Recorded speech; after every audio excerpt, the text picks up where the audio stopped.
Hello and welcome to Attacking Third. We are live on YouTube and we are here with a week 2 preview of the NWSL regular season. So make sure you subscribe to us, like this video, and drop us your picks in the chat. We want to hear from you. Hey everyone, welcome into Attacking Third. I'm Sandra Herrera, lead NWSL writer for CBS Sports. Joined today, as always, by my colleague and co-host Lisa Roman, broadcaster and analyst for CBS Sports. On today's segment, we are making some picks in our preview of NWSL Week 2. Before we get into everything, a quick reminder to leave us a rating and review on your favorite podcast platform. We're also on YouTube, so subscribe to us right here at youtube.com/attacking third. Make sure you get exclusive NWSL content, previews, recaps, interview, all right here on A3. And Paramount Plus is your home for the 2023 NWSL season. Paramount Plus is giving away one free month to kickstart you for the NWSL season.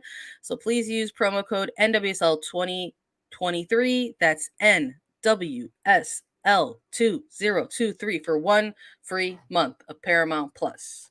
Week 2, it's already here. It's upon us. Coming up on kicking things off, I think on Saturday, games running through Sunday. All 12 clubs back in action, 6 games on the slate of schedule. And we got to make some picks, Lisa. We got to talk about the team performances and stuff like that. How you doing this morning? We're going a little earlier. We are, and I'm doing pretty good. I hate when we come on here, or when I come on here, and I'm like, the weather, blah blah blah. It's freezing in Philadelphia today. It is frigid. It's been like 50s the last couple of days, 33 today, freezing when I woke up. But in other sports news, happy opening day to all those who celebrate. I'm a Philadelphia Phillies fan, as those that are maybe listening or watching for the first time. National League champs. We're back at it this year. So that's exciting for all the baseball fans out there. It's a long season for baseball, so it's fun when opening day comes around, because in conjunction with the weather, it usually means things are about to get a little brighter and a little sunnier. Means we're into spring. But how are you, Sandra? Good morning. I'm doing well. I love that you tied those two things together because I agree completely. I feel like for a lot of folks out there, the opening day for a baseball season is also like a heavy symbol of spring for many. And yeah, I'm here for it. I mean, I'm wearing my White Sox hat today, so it's like let's kind of get into the spirit and the mood of springtime seasonal type of sports. And maybe week 2 in NWSL meet symbolizes that as well for some folks. Let's hope it does, because we have got to make some picks for week 2. We've got to preview some of these clubs. We finally have games to build off of and talk about in making these picks, and maybe we'll see some surprises along the way. So let's start there. Let's maybe start with a handful of clubs who are looking for points, because there were some teams in week 1 who walked away with some losses, maybe walked away with some points on the table. Let's start with Chicago Red Stars versus Houston Dash. It's the Chicago Red Stars home opener. So they're going to play hosts at SeatGeek Stadium. This one kicking off on Saturday at 2 p.m. Eastern. And you can catch all the action on Paramount Plus. Lisa, I'm just going to kickstart this and make it easy for us. I'm going with the Red Stars again. That's no surprise, Sandra. Hey, it's no surprise, but I think have a little bit of a little bit here to go off of, considering their week 1 performance. I think when we were going through our recap of week 1, we chatted a bit about how that was a really thrilling game of the matches that took place across week 1. Chicago at San Diego. We saw some good play from the Red Stars throughout long stretches of that match, and the loss ultimately coming in a late game scenario with a penalty kick conversion by Alex Morgan. But they scored some goals. They played well. We saw the return of somebody like a Tierna Davidson. And I think maybe they can finally piece that all together and make sure that they perform a little bit better on defending set pieces, right? Yeah. Little things like footage that you get to have and go back and take a look at film. And I'm gonna go with the Red Stars in this one. I think they want to get the 3 points at the home opener. How about you? I like that. I like that. I think that being at home does give Chicago an upper hand. If anything, like weather in a little bit of a sense too. Like Houston's used to being in more of a warmer climate. It is an advantage for the Red Stars. However, I think that when you look at the comparison that we have of these two sides from their opening match week games, Chicago, they came out of the gate fast. They got 2 goals in the first half, but they also conceded 2 in the first half, and they were breakdowns defensively. A goalkeeping mistake on Alyssa Nair, which we rarely see for her and for Chicago on one of San Diego's goals, and then corner kick defending, which has been the Achilles heel of this Chicago team over the last couple of seasons. They've got to get that together. They have got to figure that out early in this 2023 season. Can they defend better on set pieces, on corner kicks, make sure they're getting the first ball and the second ball? That's where they struggled. I think that in this game for Chicago against Houston, we're going to see goals coming from both sides. But I do still think that Houston is going to get the upper hand and take 3 points off of Chicago. If it's not a draw, but I didn't want to start with the draw. So I'm going to give it to, but I'm going to give it to Houston. But if this ends in a draw, I will not be at all surprised. Yeah. You're like, I want to go on the record. I really do feel this way. I feel it's going to be a draw, but the way that we talked about Houston last week, and the way that the Dash played against Racing Louisville was an incredibly exciting match. Ryan Garris, in just her second season with the Dash, got her start in the front line alongside Ebony Salmon and Diana Ordonez. And Ryan Garris played with the confidence of a 6-year veteran in this league, but the physicality of a veteran in this league, but also the energy and the fitness of a rookie or a second-year player. She had all the pieces coming together. And the way that Houston's front three that started the game between Salmon, Ordonez, and Garris, and then when Maria Sanchez gets rotated in there, it just elevates things as well. Their off-ball movement for the Dash was phenomenal. They caused a lot of problems for Racing Louisville's backline that was very organized, but it still left open some holes and left open some various spots and chances for advantages to be taken. And the way Chicago plays with the 3 back, that struggled a little bit on set pieces and services into the box last week. And that's something that Houston really thrives on. I think that the Dash are going to try to take advantage of that 3 front runners and 3 defenders matchup that they have, try to create overloads, especially in the wide area, send crosses into the box. And Diana Ordonez, she missed one. She missed a wide open header she should have had last week. And if given even one chance in front of goal, Diana Ordonez is going to find the back of the net this week. So I'm going to go with Houston. I like it. I like the arguments that you've made, but I like that somewhere inside you, you're like, this could be the draw, but I just didn't want to come I out see goals blazing like that. from both sides. Like Mallory Swanson's probably going to get a goal. I think she should get a goal, and I would be very excited about that. So if it's a 2-1 or 1-1 or 2-2 even, I wouldn't be surprised. But I'm going to give the edge to Houston in this. And I think in these early weeks too, I think something like health, and fitness, we're sort of taking a look at and keeping an eye on as well. We know Maria Sanchez, according to head coach, them ladies, they're sort of working back in after picking up some preseason knocks, and they didn't want to, strain her too early on. Sanchez and Ordonez with recent call-ups to Mexico's national team. They'll be participating with Mexico during the April international window of friendlies. Who's going to be available for Chicago, right? Is Bianca St. George's going to be available and back and ready for this team, where she wasn't in week 1? And I think that changes the shape a lot for Chicago in terms of, who they have plugged in to those spaces. So we'll see. I like that we started off with this one, but we also want to make a quick pick for Orlando Pride and Angel City, because this is the lone game taking place on Sunday. We've got 5 matches across the board slated for Saturday, but Sunday belongs to Orlando and Los Angeles. Pride versus Angel City, 5:30 p.m. Eastern is the kickoff. Catch it on Paramount Plus. Lisa, I went ahead and made the first pick. I'm going to give you first crack at this one as well. Pride versus Angel City. do you see one team coming out of this a winner or a loser? Is this the game that you saved a draw for? Tell me what you got.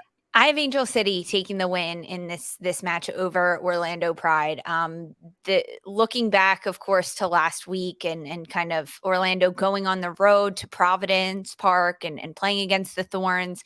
Um, we talked about it in our recap of last weekend. They got demolished 4-0 in that game. Orlando could not connect. They were just being run over by Portland. And I hope that Orlando wipes that slate clean. They're now playing at home. They're welcoming in an Angel City side that's probably a little ticked off after their game last weekend, that they ended up losing to Gotham after a VAR call and a goal gets taken back and then another VAR call and a penalty kick is given. So because of that and kind of how it shakes out, I think this game's going to be a little feisty. I think it's in the best way. I think it's going to be intense Feisty. because I like both sides are a little upset. Orlando's not happy with what happened last week, getting beat 4-0. They want to prove that they are here to compete this year. They're building those foundation and the building blocks to a new year under Seb Hines.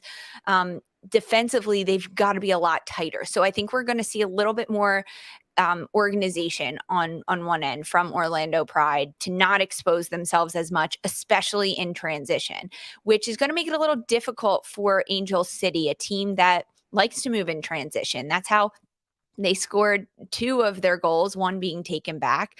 But it's going to be a little trickier for them to do that. So I'm imagining a very, very narrow score line, but I am going to give Angel City the edge. I think the attacking pieces that this Los Angeles side has is just electric at this point. They've got Claire Emsley up top, Katie Johnson. I was really impressed with what she could do on the pitch for Angel City last week. June Endo in the midfield just provides a very different look tactically. She can see the game so well, which allows her to feed passes through to that front line. And Alyssa Thompson, I'm not sure we'll get another goal from the young buck in Alyssa Thompson, but I think she'll be part of the goal no matter what it is, an assist, a hockey assist. But I am going to give this one to Angel City. What about you? Purple or pink in this one? I'm not gonna lie. This is the game that had me going back and forth. I'm like, is this the game that I say, you know what, this has a draw written on it? I'm not too sure. I'm also eager to see Freya Kuhn and her plans and utilization for Alyssa Thompson as we start to see a lot more younger players called into the mix for NWSL contracts. A lot is being discussed about these players who are still in high school. Really, how are they going to navigate these pro careers, and how are they going to be utilized? We also need to mention the fact that this team finally announced the signing of Scarlett Gamberos, so also part of this team, perhaps going to be available for this weekend. Now, this is the beauty of us, I think, going a little bit early in the week and doing our preview and not having those availability reports just yet because they typically drop the day before the actual matches, and kind of have these little bits and pieces of news along the way, like this Gambero signing that was recently announced. And I think those are exciting moves, though, for a team like Angel City. I think those are extra little bits of X factors where you get excited about a player's arrival and maybe you take that energy into your next game. And it's part of that reason why, even though they're going to be on the road, I'm also going to go with Angel City in this one. I just liked what I saw from them in their game against Gotham.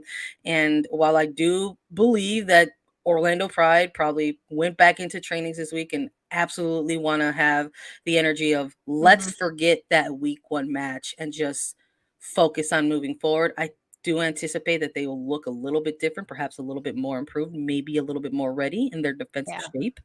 But I just think that there's a little bit more there for Angel City, despite them also being a team that's been dealing with some early season injury issues. I just think that there's more there in terms of the performances that we saw out of Sarah Gordon on the back line for this Angel City team, out of someone like a June Endo in week 1. And I think these are the players that are going to help propel them get the win in Orlando. Yeah, I like that. I agree. I think Orlando's going to look a little different this time out. Yeah. Maybe not structurally so different, but we're going to see different tactics trying to be implemented by Seb Hines' side. But narrow scoreline for sure. Even the people in our chat are saying They've got Angel City, but it's going to be tight. Okay. All right. Maybe folks are thinking that this one should have been the draw too, right? Yeah. I like that in both of these first two picks, we kind of wanted to preface that by saying like, oh, we think that maybe either of these can be a draw, but we'll see. So I would like to make picks so we get to talk about them during the recap. So we've got more to make. So stick with us right after a quick break. The road to the Final Four reaches its destination with FAU facing San Diego State and Miami clashing with UConn. Saturday on CBS. Saturday on CBS, the NCAA Men's Basketball Championship road to the Final Four reaches its final destination in Houston. Coverage of the semifinal games begins at 3 Eastern with At the Final Four and the Final Four show, all leading up to tip-off at 6 when Florida Atlantic faces San Diego State, followed by Miami clashing with UConn. The NCAA Men's Final Four National Semifinals Saturday on CBS, and you can get all your college hoops madness with Matt Norlander and Gary Parrish on the Eye on College Basketball podcast. You can get previews, news, nightly recaps. So make sure you listen to Eye on College Basketball for all your college basketball needs. We're talking about spring to lead off this episode, and this is another one of those things, right? I think that symbolizes spring coming in. We're like, oh, yeah, happy opening day to those who celebrate MLB opening day. And then it's like, actually, March Madness is also one of those like spring seasonal type of sporting events where you're like, okay, this also has very much the energy of bringing in spring. I'm so amped for this. I can't Me believe too. it's almost over. We've got men's Final Four taking place on Saturday. The women are going to tip off on Friday. We're very excited for that as well. So definitely let us know whether it's baseball or college basketball. Who you watching this weekend alongside NWSL, of course. And let's keep making some picks. Let's talk all about the rematch. I think that's the billing in this one for sure. We've got Kansas City Current and their home opener going up against Portland Thorns FC. This is the match that is really going to set week 2 in motion, because this one's kicking off on Saturday at 12:45 ET on CBS. So make sure you tune in and see what happens in a rematch of the 2022 NWSL Championship final. Kansas City Current, runners up in that match. And this one, they're going up against the reigning champions, Portland Thorns, who walked away with the trophy on that day. Curious to see how Kansas City looks on the field against Portland, because if we're going off of week 1 performances, Portland looks like they're all right. Didn't have to necessarily kick off a bunch of that preseason rust that we always mention in these early weeks of the regular season. Some great reporting out of Kansas City trainings. A shout out to Daniel Sperry saying that Morgan Gautrat and Vanessa DiBernardo are back and participating in current trainings. If that availability report drops and those players are available, I would imagine that Kansas City looks a little bit different in terms of what they present to the opposition on the pitch that day. But as far as a pick goes, Lisa, I'm wondering if you and I are leaning the same way here in this game. I'm leaning towards Portland. Which way are you going? I'm also leaning towards Portland. Okay. So we're leaning together. So All if we fall, we both fall together. I like this matchup. I'm really excited to see it. I think there's going to be a lot of emotions in this one for both sides. Although Kansas City looks a bit different, their roster makeup is a bit different and advanced from the final last year in 2022. There's still a lot of the same core people. This game is also being played in Kansas City. It's the Current's home opener at Children's Mercy Park. They're looking to pack that park. They're looking to break their own personal attendance record at Children's Mercy and get a lot of fans out for this game because it is a rematch. It's on CBS SN, I believe, or Big CBS. And because of that, there's a lot of like pomp and circumstance around this. And Kansas City plays to that. They do. I think they feed into that a little bit more. They break out the celebrations. They get fun. They almost get looser in that type of setting and that type of stage when it is such a big game. They don't tense up. And because of that, I think it's going to be a really, really good match. But you're looking at a Portland Thorns side that just pummeled Orlando Pride, getting 4 goals, getting the shutout. Sophia Smith Yep. gets a goal and an assist in this one. There's 4 different goal scorers. The goals for the Thorns come in a variety Yep. of ways. And this Portland side has minimal changes from their roster last year. They're the second most team that kept and retained most of their players from last year, just behind OL Reign. And Mike Norris, the new head coach at the Thorns, has really kept things the status quo. Like, why shake things up too much when you won last year? And when you look at kind of the makeup and the lineup that Portland Thorns has, it's incredibly lethal. We're seeing Crystal Dunn being pushed higher into the midfield, where she is a bit more comfortable and can be much more effective on the ball. Her combination play with Kuika in behind her, they're making overlapping runs. They're combining with each other. That partnership between those two is really good. It's really impressive, and it's really difficult to defend against. And Haley Mace for Kansas City is going to be that left side defender, having to mark up against Crystal Dunn, against a Sophia Smith, who's going to push wide out of that central area as well. It's going to be a bit of an overload on the right side for Portland Thorns, and I'm just not sure Kansas City has the depth and the numbers to handle that much pressure from Portland. I think Kansas City will hold pretty tight. I don't think it'll be another blowout for the Thorns, getting 4 and a shutout. But I do think Portland will take the win. I think it's an important point that you make because the footage is out now. There's film. There's officially film on every team in a regular season setting now after week 1. And I think it's important that you note that right side for Kansas City because that right side struggled in that opening week 1 match against North Carolina. Is there something there that Portland will take a look at and try to continue to work on and build on and try to build up their attack and through the right flank there? I don't know. We'll see. But I think that's the difference of what we saw between those two teams, right? We saw the familiarity, we saw the comfortability and the cohesion between players and teammates on a team like Portland versus what we saw in Kansas City during week 1. Are there players on that Kansas City's current squad who have that familiarity with each other? Yes, but there's also a ton who don't. I am excited to see a possible week 2 development of Michelle Cooper. I think when we were doing our recap, you and I were both really excited and high on that player and coming out of that North Carolina Courage week 1 loss.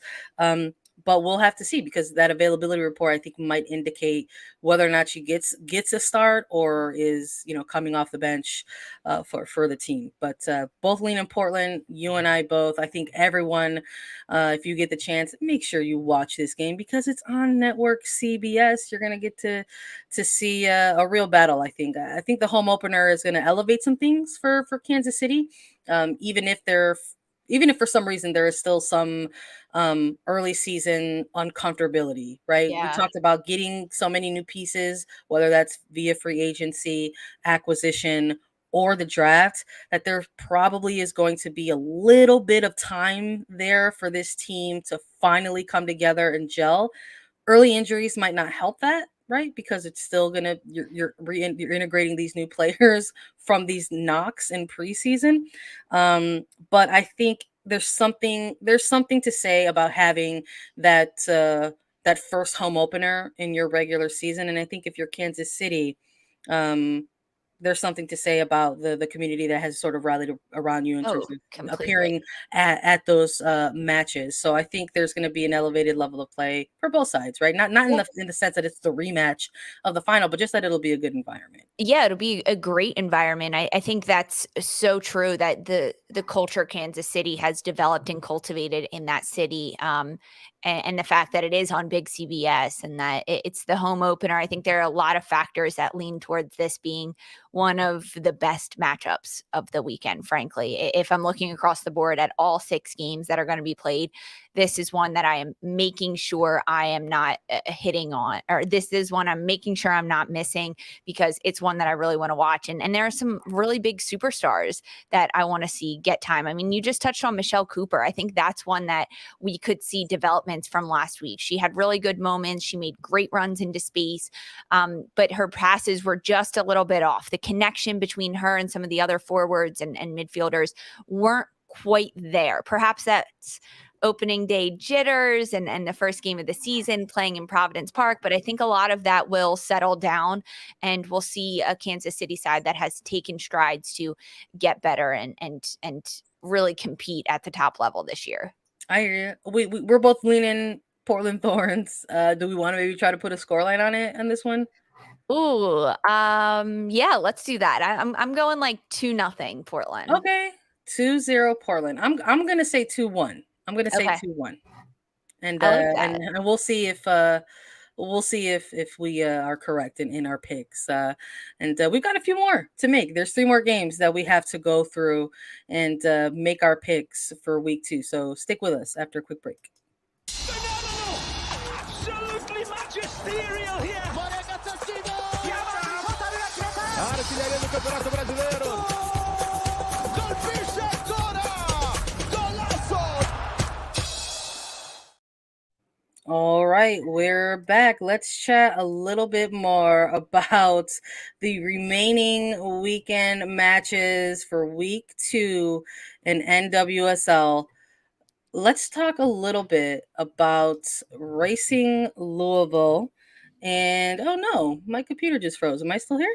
Yeah, you're still here. We got you. Oh my goodness, I got worried. I thought for a second I was like vanished. Nope. Your picture didn't freeze, your voice didn't freeze. All is good. Wow, that was great. Okay, well, let's keep moving on. We're going to chat about Racing Louisville versus Washington Spirit. This one kicking off at 3 p.m. Eastern on Paramount Plus. Racing Louisville playing the host in this one. Also their home opener for the regular season. So we're going to hopefully see some sights and sounds at Lynn Family Stadium in Louisville, Kentucky. We have one team that had a win in this game, and we've got another team that maybe wants to build off their week 1 performance. A 0-0 draw for Racing in their first match against Houston, and then Washington Spirit getting all 3 points against OL Reign. We've yet to pick a draw in our pick selections here. Are you reading my mind, Sandra? I don't know. Am I setting you up? It is opening day in baseball. So am I lobbing you a softie here? Who you sure are. I am going with the draw between Racing Louisville and Washington Spirit, because last week Washington Spirit went out against OL Reign, and OL Reign struggles in scoring and finding the back of the net. And Washington had one shot of really one great opportunity coming from Trinity Rodman that found the back of the net. Going up against a Katie Lund, who had a outstanding opening day game for Racing Louisville in goal, proves that it is very difficult to score against a Racing Louisville team, and it's not going to come easy. And for a team like Washington Spirit that only had 4 shots on target in their last match, that's going to be not going to be enough to get past Katie Lund. I don't think so. They're going to have to do something a little bit more creative. So I'm going with a scoreless draw in this one as well. Not even a 1-1. I'm putting Chucky eggs across the board for this one, because I think that the defensive battle is just going to be too great for Racing Louisville. I was really impressed with how they played against Houston last week. They ended with another 0-0 draw, so it's going to go back-to-back Chucky eggs for me for Racing Louisville, which is not the way Kim Bjorkegren wants to start the year. However, there's a lot of new pieces on this Racing Louisville side. We talked about it. They broke a record with players from 6 different continents in the starting lineup. That's a lot to gel, and that's a lot to put together. And we saw moments of it against Houston for Racing Louisville where they were able to come together. Their passing was in sync. They looked really dangerous. I think defensively, Racing Louisville was incredibly organized. They really got back behind the ball. They didn't let Houston counterattack. They tried to stay organized. Immediately as they lost the ball to the dash, Louisville just dropped straight back. And against Washington, that's going to be a very similar game plan for Kim Bjorkegren, because if you get Trinity Rodman or Ashley Hatch out with space in front of them, it's game over for you. So that's not going to happen. They're not going to let that happen. And because of that, I don't think it's going to be quite as end to end as it was against Houston, which maybe makes it a little less exciting, but it's going to be more of a chess match in that sense, where it's going to be a mind game of maybe slowly luring your opponent to sleep from either end and then looking to counterattack on the weak side. But I'm going with a scoreless draw in this one, Sandra. What about you?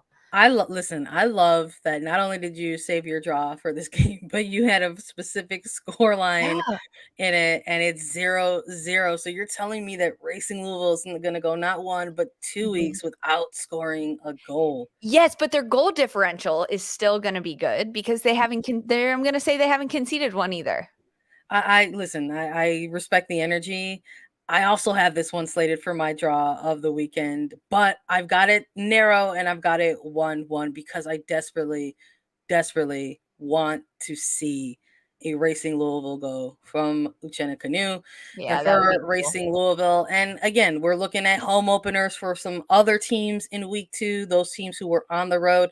This is going to be one of those things for Racing. Hopefully they have a great turnout and the fans there make some noise for them and go ahead and provide a little bit of that X factor for the home side. And looking at Washington Spirits and their performance out of last week against OL Reign, it's different opposition, right, that they're going against this week. So it's the game plan might be a little bit different if you're Mark Parsons heading into Louisville on the road. Then maybe you would go up against a team that you're somewhat familiar with, right? Even though Parsons is the new head coach of the Spirit, going up against Laura Harvey and the Reign is not something that he is unfamiliar with. And the game plan that was presented, I don't think is going to be a similar one that you utilize against Racing Louisville. So I'm just sort of curious to see how the middle third of these two teams look like against each other. Again, making these picks ahead of these availability reports.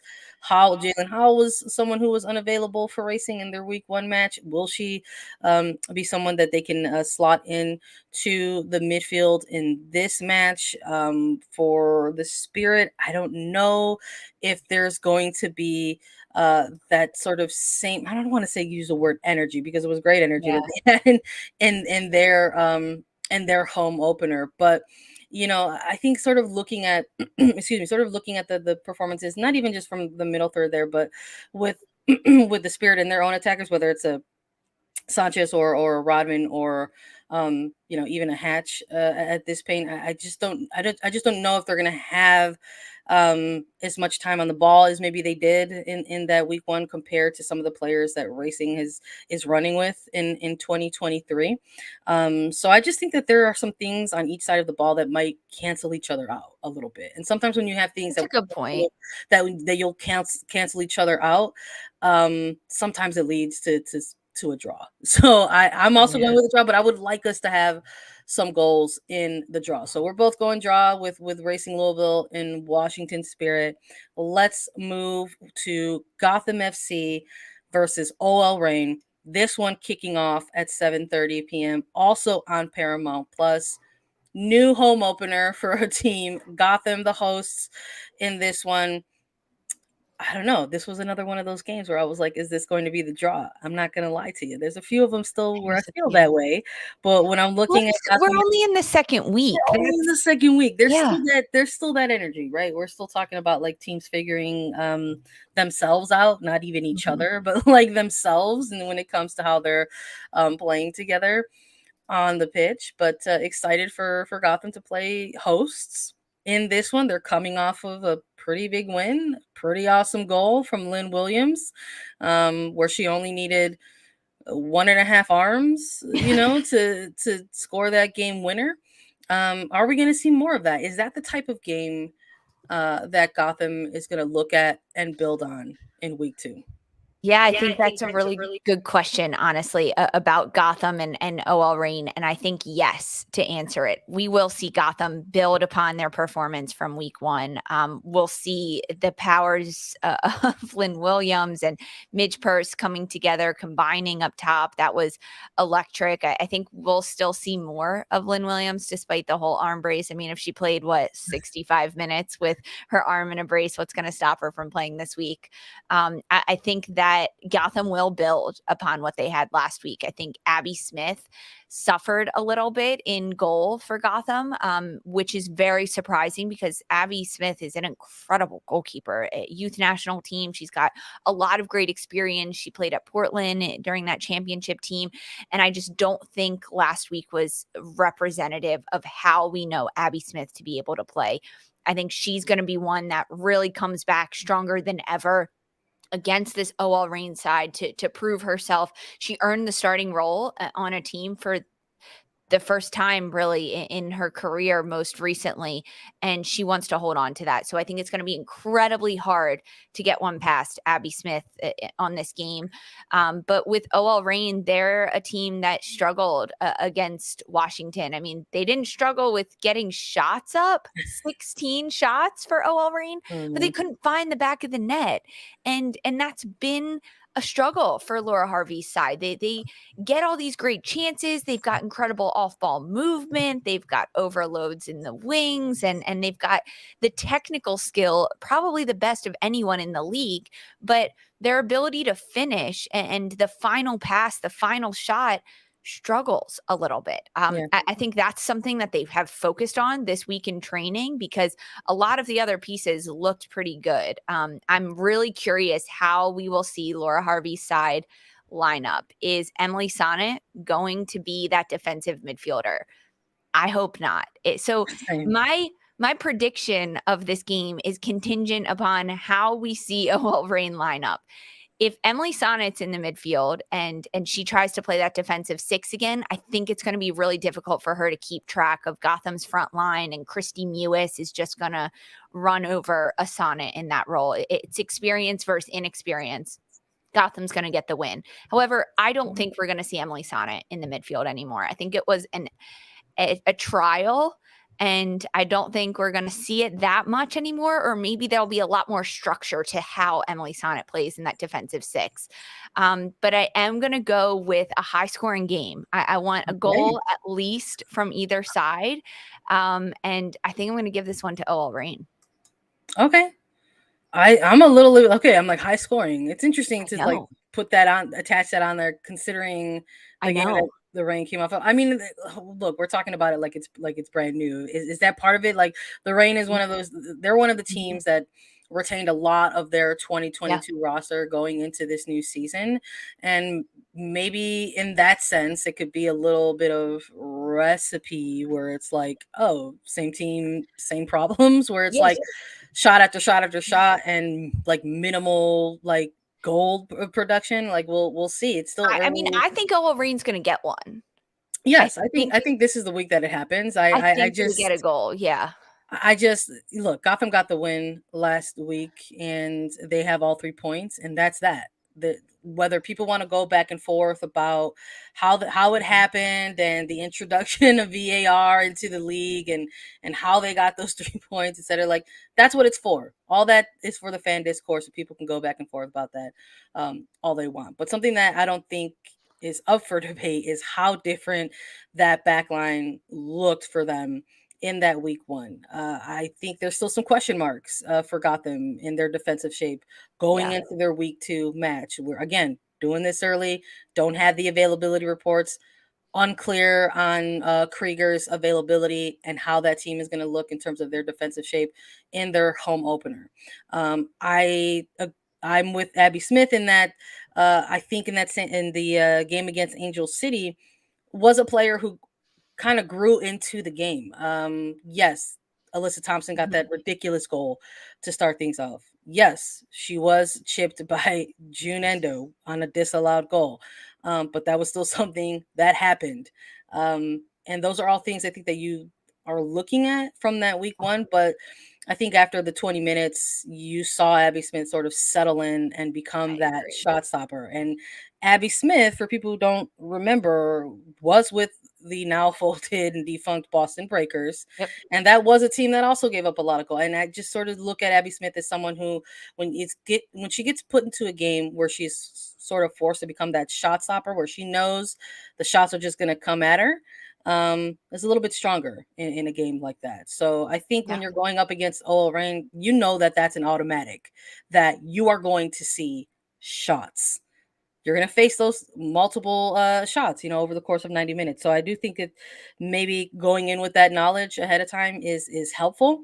And But and and as you talked about, Ali Krieger, she went out in the opening with 10, I don't know, 10 minutes, I think, yeah, of Gotham's match. And whether she starts, she plays, or she doesn't play, we're not going to see rotation in the back line in the first 10 minutes, which I think adds to a little bit of stability, not only for Gotham defense, but for Abby Smith in goal as well. I mean, that had to be a little bit of a shakeup. Your yeah, captain and your organizer and your vocal yeah. leader goes out of the game, and now everything changes. The dynamics change. No, on the rain side of this as well, I think referring to Sonnet in the midfield, was it partially out of need? Was it partially out of, trial? Was it a mixture of both? Either way, didn't look great. Thought Sonnet looked flustered at times, played into pressure at moments, and that's not kind of something that you want out of your six. So we'll see if that's something that continues in week 2. But I think in terms of picking a winner in this one, again, this was a match where I was like, I'm going back and forth, but I'm gonna go with the Reign in this one as well. I think that this is the game where they get the goal in the back of the net, and it's gonna happen against a questionable, I think, Gotham defense, or at least a defense that is still trying to Mhm. work on that cohesion themselves. So I think if Kristen Edmonds is good to go, even without an Ali Krieger, that back line will still have a player there that can sort of cover some things if they get snuck in behind. But I think the Rain have too many good pieces to have another week where they don't get a goal in the back of the net. So we're both going Rain in this one. We got one final pick to make: San Diego Wave versus North Carolina Courage. This one closing things out on Saturday evening at 10 p.m. Eastern start on Paramount Plus. Two teams, each getting an opening week win. Mhm. We've got a second consecutive game at home for San Diego Wave. North Carolina, their first time on the road. Who do you got in this one? I have San Diego taking the win. I'm not burying the lead at this point. Yeah. San Diego being at home, second week in a row. They packed Snapdragon last weekend. I think it's going to be a very similar crowd turnout. But I just don't foresee Casey Stoney and San Diego getting a loss at this point in the season. The way that they played last week against a Chicago side, it was a little bit of a call response for San Diego. They let up a goal, they score one, they score another, they let up a goal, and then they draw a penalty kick to close out this game in the waning minutes of regulation. This is a San Diego side that looks very complete, despite having a lot of young players. I mean, we saw Jaden Shaw get a goal in last week. I think that they have a lot of flexibility, San Diego, with how they play and how they match up against their opponents, using that flexibility of various formations to capitalize on the weaker parts of their opposition. That's Casey Stoney being a mastermind and understanding the game tactically and making sure her players know that whatever position they're playing in, whatever formation they have, their roles shift a little bit. And that's what's really impressive to watch from San Diego. For North Carolina, this is a team that, yes, got 3 points last week and they did get a win. But that win over Kansas City for North Carolina was a little bit unassuming. I mean, the goal coming for North Carolina really just caught Kansas City off guard. And it was a shot from distance from the Danish international. And because of that, I don't think it's going to be as easy for them to get one past San Diego's defense. I really think that being on the road is going to be a struggle for North Carolina as well, having to travel across the country and play in Snapdragon, an environment in which San Diego really thrives when they're there. So because of this and Alex Morgan, I think she's going to get one in the run of play, not a penalty kick this week. I think San Diego is going to take the win and pick up back-to-back weeks with all 3 points. Yeah, you're not going to get much different from me in this one, and I'm not trying to treat it as if this is like a sure bet or a near lock, right? We're not a betting show. we're just a three, and we are making our picks. But I think San Diego Wave, despite conceding first against Chicago, maybe that was a bit of the week one kind of combination of that, the week one jitters, perhaps, and the combination of Chicago just like being a team that is like you just got to put your foot through it sometimes, and it happens. And I just think it's going to go a little bit differently against a North Carolina Courage side that is, again, is one of those teams with a lot of new faces, right? We've been talking about that with certain players across certain teams. And I'm with you in that opening lone game-winning goal from Gayol, and it really did just sort of it just came out of a moment of smart heads-up play from a player like that, where there was maybe some a little bit of frantic feeling on both sides, just kind of going back and forth a little bit, but nothing was really clicking, even though North Carolina was off on the front foot first for that game for much of that opening week one match, but weren't really getting the goals in the back of the net despite getting into dangerous places. So maybe that is a little bit different for them on the road against the San Diego team that already has also picked up 3 points against, within an environment that's likely to be not so similar to the one, or not so friendly to the one that they had in their opening week.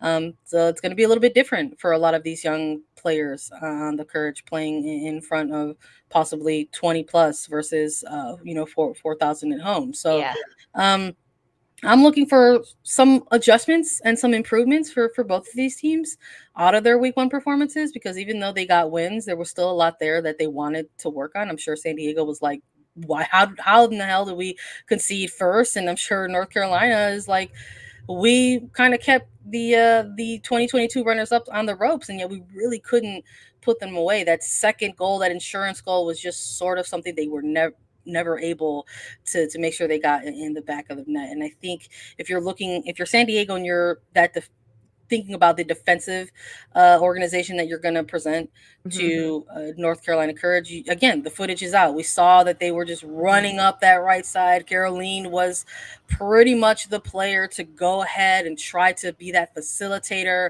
And I think that there's enough there for Casey Stoney and San Diego Wave to say, this is what we got to work on. And if we execute it, we're going to come out with the win.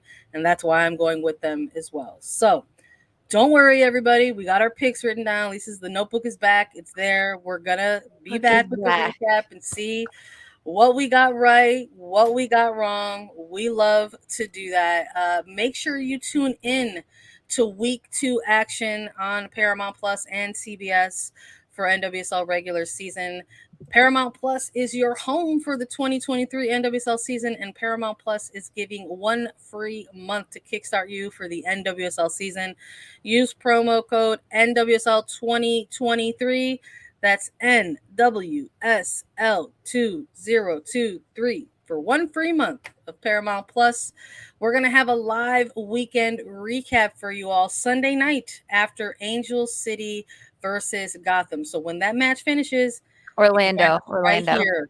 Angel City, Orlando. Sorry about that. Sorry. Yes. Angel City, Orlando. I'm still stuck on all kinds of other games. We got a lot of teams that we just ran through here. We got a lot of teams. Angel City versus Orlando. Make sure you come and check us out on YouTube, because we're going to hit you with the live recap of the weekend slate of games. And make sure you come and see if we were correct in some of our picks.